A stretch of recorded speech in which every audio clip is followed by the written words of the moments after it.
Nagsimula ang pelikula sa Swinton Tilda, Louisiana, habang ang isang pulis na nagngangalang Kevin ay pumasok sa isang lokal na kainan. Madalas siyang pumupunta rito at tinawag pa ang serbidor bilang Pops. Gayunpaman, mataas ang tensyon sa loob ng kainan dahil ayaw ni Pops na magkaroon ng anumang ugnayan kay Kevin. Ito ay dahil kamakailan ay binaril ng isang pulis ang isang negrong bata hanggang sa mamatay dahil sa hinala na droga at pagkakaroon ng armas. Lumalabas na walang dala ang bata at mas lumala pa ang buong pangyayaring ito nang payagang makaalis ang pulis nang walang parusa. Inabot ni Pops kay Kevin ang kanyang inumin, ngunit sinabing hindi welcome ang mga pulis sa lugar na ito, sa ngayon. Kaya, bumalik si Officer Kevin sa mga lansangan ng Swinton para sa kanyang pagpapatrolya sa gabi. Pagkaraan ng ilang oras sa kalsada, nakita niya ang isang berdeng van na walang plate number at binuksan ang sirena ng sasakyan na nagpapahiwatig na dapat huminto ang van. Iniulat din ni Kevin ang sitwasyon pabalik sa control room sa pamamagitan ng kanyang radyo. Pagkatapos ay binuksan niya ang kanyang dashcam at bodycam at nagsimulang lumapit sa van na ngayon ay huminto sa tabi ng kalsada. Malakas ang ulan at halos walang makita si Kevin sa mga bintana ng van. Gayunpaman, napansin niya ang isang panyo na may bahid ng dugo na nakalagay sa dashboard sa loob. Nang maramdamang may mali, agad niyang inutusan ang driver na lumabas ng sasakyan. Itim na babae pala ang driver at dahan-dahan itong bumaba sa kanyang van. Wala siya sa ayos at may kakaibang takot na hitsura sa kanyang mukha. Napaatras si Kevin ng ilang hakbang at itinutok ang baril. Kasunod nito, ang eksena ay biglang lumipat sa POV shot mula sa kanyang bodycam. Ang pulis ay marahas na hinila sa ere ng kung anong bagay bago huminto ang footage. Pagkatapos ay pinutol ang eksena sa 12 oras na nakalipas habang ang isang itim na pulis, si Rene Lamito Smith, ay nakatayo lang sa tabi ng bintana ng kanyang bahay. Bakas sa mukha niya ang matinding kalungkutan at tila nahihirapan siya sa pag-iisip. Ito pagkatapos ay ipinahayag na nitong 9 na buwan na nakalipas, si Officer Rene ay namatayan ng anak sa isang aksidente. Ilang linggo pagkatapos ng malungkot na insidenteng iyon, may sinuntok siyang isang sibilyan habang naka-duty. Napilitan ng kanyang departamento na suspindihin siya ng 8 buwan na magtatapos ngayon. Nang maglaon, binisita niya ang supervisor ng pulisya na nag-interview sa kanya upang suriin ang kondisyon ng pag-iisip ni Rene. Tiniyak ni Rene sa kanya na naka-move on na siya sa pagkamatay ng kanyang anak. Pagkatapos ay tinanong siya ng supervisor ng ilan pang karaniwang mga katanungan at pinayagan siyang bumalik sa trabaho. Kasunod nito, ang watch commander, si Sergeant Kesper, ay tinanggap si Rene pabalik sa kanyang koponan. Ipinortner din niya siya sa baguhang opisyal na si Danny Holledge na ilang buwan pa lang nagtatrabaho sa Swinton Police Force.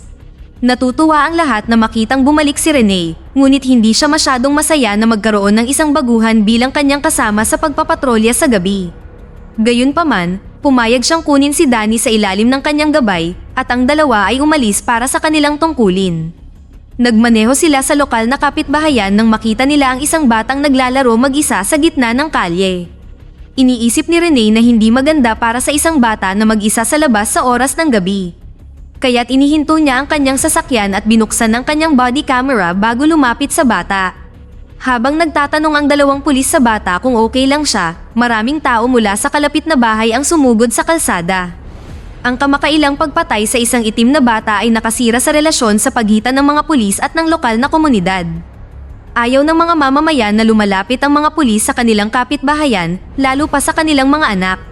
Kaya naman, sina Rene at Danny ay sinigawan ng mga tao nang walang dahilan. Sa kabutihang palad, pinakalma sila ni Rene, sinabing sinusubukan lang niyang tiyakin na ayos lang ang bata. Kalmadong bumalik ang 2 opisyal sa kanilang patrol car. Nang ligtas na sila sa loob, pinuri ni Danny ang kanyang kakayahang pangasiwaan ang ganoong mainit na sitwasyon. Ngunit si Rene, na nawalan ng anak kamakailan, ay tila naiintindihan kung bakit ang lahat ay kinakabahan sa kasalukuyan. Makalipas ang ilang sandali, nakipag-ugnayan ang 2 sa punong tanggapan ng pulisya sa kanilang radyo. Lumalabas na si Officer Kevin Gunning ay hindi tumutugon sa emergency na tawag. Nais ngayon ng punong tanggapan na imbestigahan nila ang kanyang kasalukuyang lokasyon. Kaya mabilis na tumungo ang 2 sa ibinigay na coordinate na hindi kalayuan sa kinaroroonan nila. Ilang kanto pa lang ang binyahe nila at napansin nila ang sasakyan ni Kevin sa gitna ng kalsada. Binuksan nila ang kanilang mga bodycam at lumapit sa kotse. Gayunpaman, nagulat sila nang mapansin ni Rene ang dugo sa windshield. Nakita rin ni Danny ang ilang ngipin kasama ng dugo sa buong kalsada. Mabilis silang tumawag sa punong tanggapan na humihingi ng backup. Samantala, siniyasat ni Rene ang laptop ni Kevin na kinalalagyan ng video footage mula sa kanyang dashcam. Nakita niya dito ang recording kung ano ang eksaktong nangyari sa opisyal. Ang footage ay hindi malinaw, ngunit nakita ni Rene ang isang berdeng van na walang plate number. Nanunood siya habang hinihiling ni Kevin sa driver na lumabas ng sasakyan habang nakataas ang mga kamay sa hangin. Sa sandaling iyon, ang footage ay nagsimulang lumabo sa mga regular na agwat, ngunit napansin ni Rene ang isang babae na lumabas mula sa van at biglang inihagi si Kevin pataas ng ilang talampakan sa ere. Marahas na lumapag ang opisyal sa hood ng kanyang sasakyan makalipas ang ilang segundo. Ito marahil ang dahilan kung bakit bumagsak ang kanyang mga ngipin sa buong kalye malapit sa video. Pagkatapos ay biglang natapos ang video at hindi makita ni Rene kung sino ang umatake kay Kevin. Kasunod nito, sinimulan nilang suriin ni Danny ang kanilang paligid para sa anumang posibleng mga pahiwatig. Nakita nila ang punit-punit na uniforme ng pulis na nakasabit sa bakal na gate sa malapit at tumungo sa direksyong iyon. Sa lalong madaling panahon ay nakatagpo nila ang nakakapangilabot na tanawin. Ang dugo ang katawan ni Kevin ay nakasabit sa isang bakal na bakod. Di nagtagal, dumating sa pinangyarihan ng emergency medical team, gayon din ang higit pang mga pulis. Kasama ni Sergeant Casper ang IT specialist na si Detective Susan, na nagtatrabaho din sa Swinton Police Department. Sinabi sa kanya ni Rene ang tungkol sa nakitang berdeng van na walang plate number sa footage ng dashcam ni Kevin. Gayunpaman, tumugon si Detective Susan na hindi gumagana ang dashcam o bodycam ni Kevin nang siya ay inatake. Wala silang katibayan na mayroong anumang berdeng van sa lugar sa ngayon at dahil sa walang matibay na ebidensya, ang mga pahayag ni Rene ay pinawalang saysay ng sarhento. Habang ang punong tanggapan ng pulisya ay nangangalap ng mga pangunahing ulat ng brutal na pagpatay na ito, sina Rene at Danny ay binigyan ng maagang pahinga para sa gabi. Tumungo sila sa isang lokal na bar kung saan ipinahayag ni Rene na si Kevin ang kanyang mentor at ex-patrol partner. Nagkwento din siya tungkol sa aksidenteng ikinamatay ng kanyang anak. Ang maliit na bata ay nalunod hanggang sa mamatay sa swimming pool ng kanyang kapitbahay. Nang gabing iyon, nagkaroon ng bangungot si Rene kung saan nakita niya ang babae mula sa berdeng van. Ang babae ay tila nakasuot ng isang uri ng kasuotan sa ospital at mayroong simbolo ng krus na iginuhit sa kanyang pantalon. Nagising si Rene na nababalisa at nagpasyang pakalmahin ang sarili sa pamamagitan ng panonood ng mga video mula sa araw na ipinanganak ang kanyang anak. Bigla niyang napagtanto na ipinanganak siya sa isang ospital na may parehong simbolo ng krus. Sa karagdagang pagsisiyasat, nakita ni Rene ang parehong babae sa listahan ng mga kawani ng ospital. Ang kanyang pangalan ay Tanisha Bruns at siya ay nagtatrabaho bilang nurse. Gayunpaman, hindi siya pumasok sa ospital sa nakalipas na 6 na buwan. Kinabukasan, bumalik si Rene sa kalsada kasama si Danny at determinado siyang imbestigahan pa ang kaso. Hindi nagtagal ay dumating ang dalawa sa bahay ni Tanisha at pinatay ang kanilang mga bodycam bago pumasok. Habang sinusuri ang mga silid sa loob, nakita nila ang larawan ni Tanisha at ng kanyang anak. Patuloy nilang iniimbestigahan ang bahay na nasa malalang kalagayan. Marumi at binahaya ng mga ipis ang lugar, kaya mabilis na lumabas si Danny upang makalanghap ng sariwang hangin. Si Rene ay patuloy na tumitingin sa paligid na umaasang makahanap ng isang uri ng pahiwatig ngunit hindi magawa. Habang papalabas pa lang ng bahay, naramdaman niya ang nakakatakot na pakiramdam na parang may hindi kilalang nilalang na nagbabantay sa kanya. Bagaman hindi nakahanap ng anumang malaking pahiwatig, pinag-aralan ni Rene ng mas malalim ang tungkol sa buhay ni Tanisha. Natuklasan ng opisyal na ang kanyang anak, si DeMarco Bruns, ay napatay sa isang gang shootout mga 6 na buwan na ang nakalipas.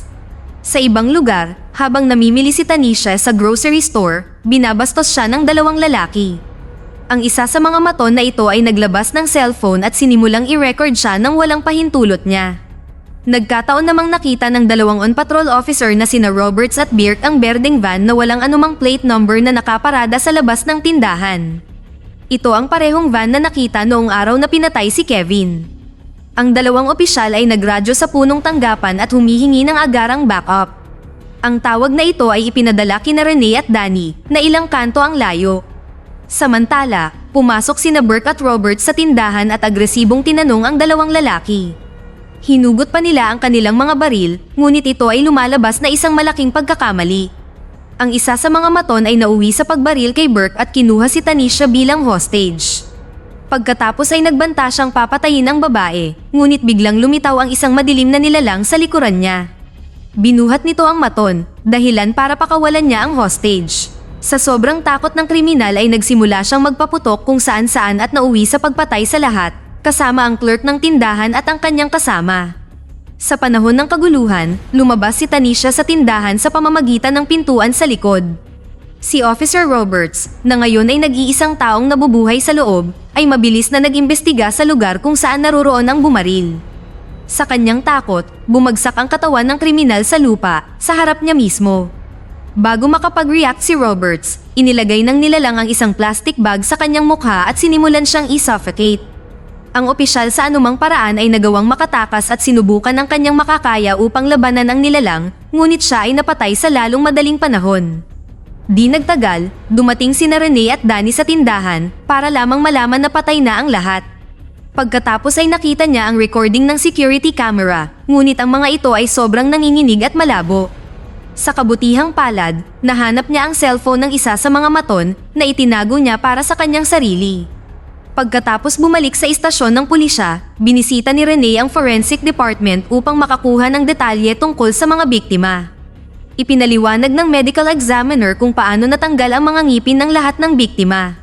Nakiusap si Rene sa examiner na bigyan siya ng 5 minutong mag-isa sa mga katawan. Ang huli ay nag-aatubili na sumang-ayon ngunit sinabi sa kanya na hindi siya maaaring magnakaw ng anuman o makagambala sa mga katawan dahil hindi siya dapat na narito. Nang mag-isa na siya, inilabas ni Rene ang cellphone na nakita niya sa tindahan. Pagkatapos ay ini-unlock niya ito gamit ang thumbprint ng isa sa mga maton at inalis ang lock screen ng tuluyan. Kinagabihan sa bahay ay sinuri ni Rene ang video mula sa cellphone. Napansin niya ang kakaibang nilalang sa likod ni Tanisha at ang lalaking humahawak sa kanya. Kasabay nito, nagkaroon ng lead si Rene sa pinanggalingan ng berdeng van. Napag-alaman na ang van ay ninakaw mula sa isang lokal na simbahan ilang gabi bago pinatay si Kevin. Kinabukasan, pumunta siya sa simbahan at tinanong ang pastor. Inihayag niya na ang van ay hindi kailanman ninakaw ngunit ipinahiram kay Tanisha. Lumalabas na ang kanyang anak na si DeMarco ay dumalo sa ilang mga programa ng kabataan sa simbahan. Bingi ang bata ngunit nagboluntaryo pa rin sa ilang mga programang panlipunan. Binigyan din ng pastor ang opisyal ng posibleng kinaroroonan ni Tanisha. Maya-maya ay dumating si Rene sa address na tila isang sira-sirang bahay na pinamumugaran ng mga adik sa droga. Pumasok siya sa loob at nakita ang mga larawan ng batang si DeMarco kasama ang ilang mga drawing. Gayunpaman, sa isa sa mga aparador, nakita niya ang isang bagay na ikinagulat niya. May file na naglalaman ng larawan ng mga opisyal na sina Kevin, Roberts, Danny, at Deputy Sergeant Penda. Ang mga patay na pulis ay may nakaguhit na pulang krus sa kanilang mga larawan. Ito ay nagpapatunay na ang mga kamakailang pagpaslang ay planado at hindi nagkataon lamang.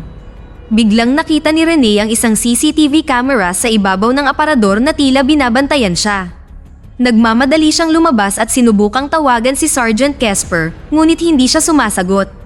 Pagkatapos ay tinawagan niya si Danny at sinabi sa kanya na kailangan niyang makipag-usap sa kanya ng personal. Pumayag ang huli na gawin ito at hiniling sa kanya na pumunta sa kanyang bahay sa loob ng 1 oras. Maya-maya, pagdating ni Rene sa bahay ni Danny, nakita niyang nakabukas ang front door. Pumasok siya sa bahay at hinanap siya. Sa kanyang pagkagimbal, may nakita siyang sulat na nagsasabing, "I'm sorry, Danny." Si Danny, sa ilang kadahilanan, ay gumawa ng hindi maisip at ang kanyang walang buhay na katawan ay nasa bathtub.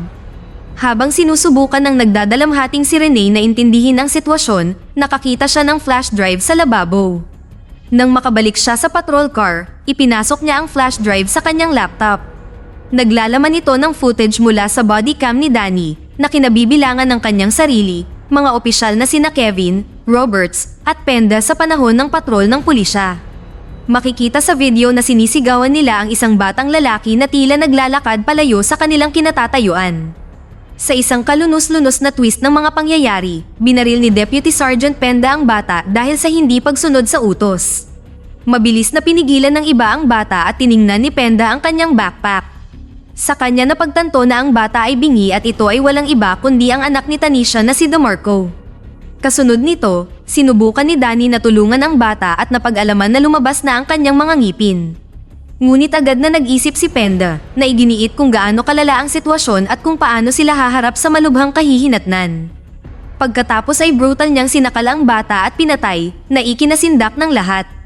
Sa kasalukuyan, si Renee na emosyonal na nanghihina ay tumawag kay Sergeant Casper at nagayos ng meeting. Kalaunan ay nagkita sila sa isang bodega at ibinunyag kung ano ang ginawa ng 4 na opisyal kay DeMarco. Gayunpaman, malinaw na alam na ito ni Casper. Hinugot niya ang kanyang baril kay Renee at sinabi sa kanya na ang isyu ay mas mabuting hayaang nakatago. Pinilit pa niya itong maglakad sa loob ng gusali habang si Penda ay dumating din sa lugar. Pagdating sa loob, hiniling ng Deputy Sergeant kay Renee na ibigay ang footage. Nang tumanggi siya, malupit siyang binaril nito sa bahagi ng tiyan. Sa matinding sandali na ito, dumating si Tanisha nang wala sa oras at hinarap ang pulis para sa pagpatay sa kanyang anak. Binigyan din niya ang mga opisyal ng hindi magandang babala na nagsasabing naaalala sila ni DeMarco. Pagkatapos ay ibinunyag na ang maitim na nilalang na pumapatay ay ang mapaghiganting espiritu ni DeMarco. Bigla na lang siyang lumitaw at binugbog si Sergeant Casper na tanggal ang kanyang mga ngipin. Habang nangyayari ito, tumakas sina Renee at Tanisha sa ibang bahagi ng bodega. Maya-maya, hinanap sila ni Penda, ngunit binaril siya ni Renee sa kanang braso. Pagkatapos ay inatake ng espiritu ni DeMarco ang nasugatang opisyal at brutal na pinatay ito sa pamamagitan ng pagtanggal ng kanyang gulugod. Naniniwala si Renee na siya ang susunod at handang harapin ang espiritu, ngunit tiniyak sa kanya ni Tanisha na hindi siya sasaktan ni DeMarco. Sa resulta ng kaganapang ito, ang mga ambulansya ay dumating sa pinangyarihan at naospital sina Renee at Tanisha. Nakita pa nga ng mga babae ang kanilang mga anak na lalaki na magkasama, na nagpapahiwatig na nakahanap na sila ng kapayapaan at ngayon ay makaka-move on na. Di nagtagal ay umere sa balita ang katiwalian sa Swinton Police Department. Si Casper, na nakaligtas sa pag-atake, ay napatunayang nagkasala at ipinadala sa bilangguan. Dito na nagtatapos ang ating kwento. Sana ay nagustuhan nyo. Mag-subscribe na kung hindi ka pa nakasubscribe, pindutin na rin ang notification bell at like button upang matulungan ang channel at mag-iwan na rin ng komento. Maraming salamat sa panonood.